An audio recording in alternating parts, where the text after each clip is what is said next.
49ers offense. They relied heavily on the run game to beat the Packers yesterday. That's kind of an understatement because Jimmy Garoppolo only had 8 pass attempts the entire game. It's weird, but I don't feel like it was unjust. Green Bay couldn't tackle. It made perfect sense. It's just a staggering number. And he joked about the win and how easy his day was. Gotta talk to Kyle or something, man. You know, it's just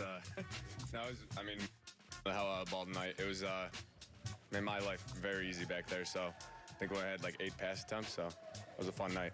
It actually was tied for the 3rd fewest attempts in playoff history. But it didn't feel like they're ducking it. It was like, listen, first of all, once they got a lead, you're like, they just want to get out of the game healthy. They want to eat the clock and get out of there and go to Miami. Why would you do anything other than what's working in the game? But like with Kirk Cousins, there's times I sense like they don't want him to. This was, we've got a lead. Let's get out of here healthy, win this game. Keep the ball away from Aaron Rodgers. Game plan to me didn't feel defensive. It was lead, get out, eat the clock. But the reality is they are a power running team. Now, Raheem Mostert had 29 carries for 220 yards and 4 touchdowns. So I don't think anyone was expecting that. He's the only player in NFL history with at least 200 rushing yards and 4 touchdowns in a playoff game. This is the most by any 49ers player in a game, regular season or playoff, 220 rushing yards. This is why I love the NFL. That guy's on his 7th team. He had more touchdowns in that game than he did in his career in Purdue or something. I mean, that's why half the NFL's undrafted. You'll get your opportunity. Guys get hurt. You will get an opportunity in this league to play. And take advantage of it. Take advantage of it. He was unbelievable yesterday. I don't think that game plan will be the same for the Chiefs. But do what you got to do. They looked amazing. They're so physical. Oh, yeah.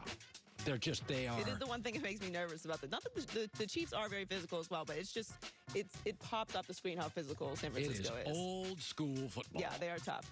So Philip Rivers has reportedly moved his family from San Diego to Florida permanently. ESPN reports that he sent a text message saying, what this means football-wise is to be determined, but it was time for us to move back closer to home. He spent 16 seasons with the Chargers and is a free agent this year. He said after the Chargers' final game this season that he plans to continue playing football in 2020. Kind of a strange move.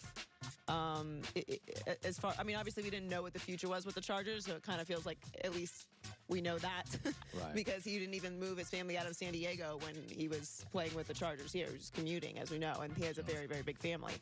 I don't know. I just don't see a space for Rivers. I mean, obviously you always need that position, so quarterback, but I mean, if he's not playing with the Chargers, do you see him playing next year? If Carolina said Carolina,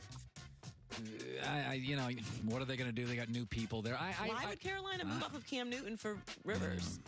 Because I think if you want to just move on from Cam emotionally, but then you bring in Phillip and Phillips. Rivers I don't think that Rivers is going to have a better year next year than Cam Newton. I think it's more than better year. I think they're ready to start anew with their own peeps. I think there's a lot of people in Carolina in front office would like to just move on. I don't know. I couldn't sign him. I couldn't. I couldn't either. I mean, Phil Rivers has had an incredible career, obviously. It just feels like there's going to be so much talent moving around from veteran quarterbacks this offseason, and then you have a whole draft. Kind of has a lot of guys. I don't know. I don't think there's that many openings. There's not that much of a market. Well, with the 3 teams that really need a quarterback are all going to draft one. Right. So there's not a lot of desperation. That's what I'm saying, yeah. There's just where would he go? Yeah. I don't know. Finally, Conor McGregor dominated in his return to the octagon this weekend. He defeated Donald Cowboy Cerrone by TKO in just 40 seconds, so didn't take too much time out of your night. Quick finish drew the attention of Floyd Mayweather, who posted on Instagram a fake promo of a rematch between the 2 fighters. Yep. Now, Dana White said he's pretty sure that McGregor's next fight will be a rematch with Khabib. Oh, that's not good for McGregor. He'd get smoked. Maybe, because he did talk about, so you were just talking about a few moments ago that he feels a little different, McGregor. He's like a little more humble. He's nicer. You know, that villain persona is kind of gone. And he talked about it. He said he was drinking during the Khabib camp.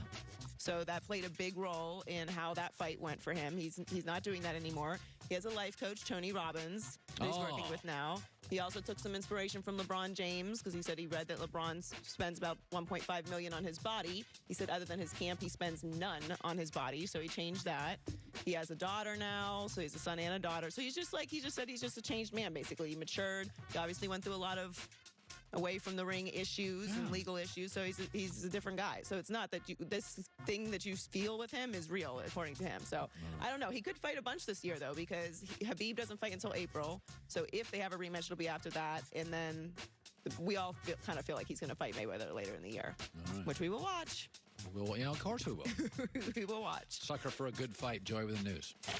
Well, that's the news. And thanks for stopping by. The Herd Line AJ News. Hawk of the Green Bay Packers. I didn't buy into them, but I'll be nice. I don't think they're physical enough to match up with San Francisco. I think they match up with almost everybody in the NFC. I do not think they match up with San Francisco. It's almost like Conor McGregor. I don't think he matches up with Habib. I think he matches up with everybody else. That fight doesn't feel like it works for me. AJ Hawk coming up next. When it comes to comfort down below, there's underwear and there's Tommy John, the revolutionary clothing brand that's redefined comfort for Americans everywhere, including me. Put it simply, Tommy John doesn't give an F. They give 3 Fs. Fabric, fit, and function. Obsess over every little detail. Stay put waistbands.